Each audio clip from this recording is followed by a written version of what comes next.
అయోధ్యలో దశరథ మహారాజుకి ముగ్గురు రాణులు కానీ సంతానం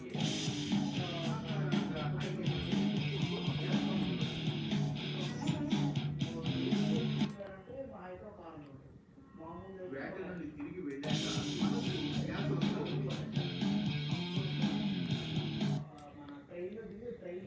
చీకటి పడసాగింది.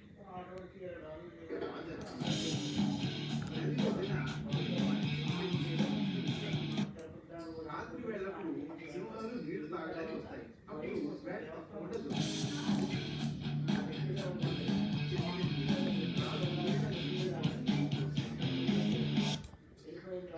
ఎక్కడి నుండైనా చిన్న చప్పుడు